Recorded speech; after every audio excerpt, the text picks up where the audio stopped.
The presence of a Christian is a confession of faith. Geronda. Do the various movements, demonstrations, and protests carried out by Christians have any positive results? The presence of Christians is now a confession of faith.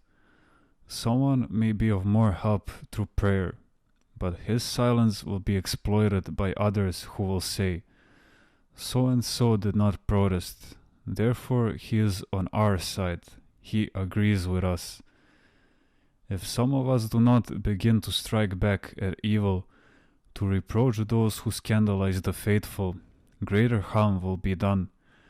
The faithful will be somewhat encouraged, and at the same time those who are attacking the church will be somewhat hindered. The church is not their boat to go sailing with. It is the ark of Christ, and those who attack the church are censurable.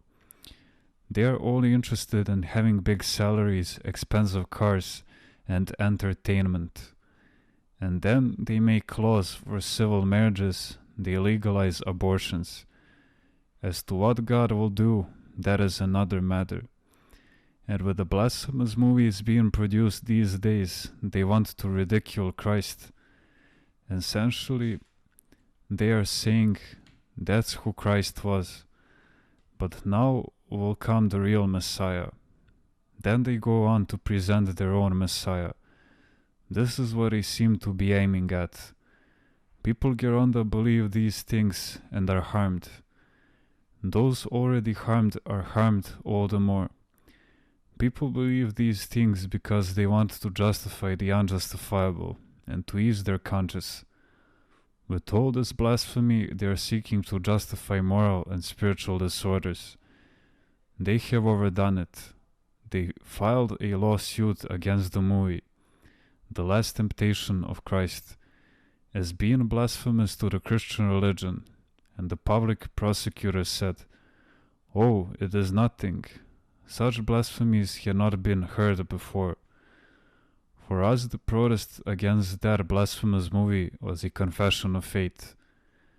Of course, with all these blasphemous things, there also comes a good thing. The wheat is separated from the chaff. People are passed through the sieve. Geronda. Are there issues which we as individuals or as groups should defend, and other issues which we should not? When you, for example, were called a heretic, you responded, but at other criticisms you kept silent. This is the consensus of the Holy Fathers, and not my own opinion. Any other accusation helps me in the spiritual life, while the accusation of being a heretic separates me from Christ.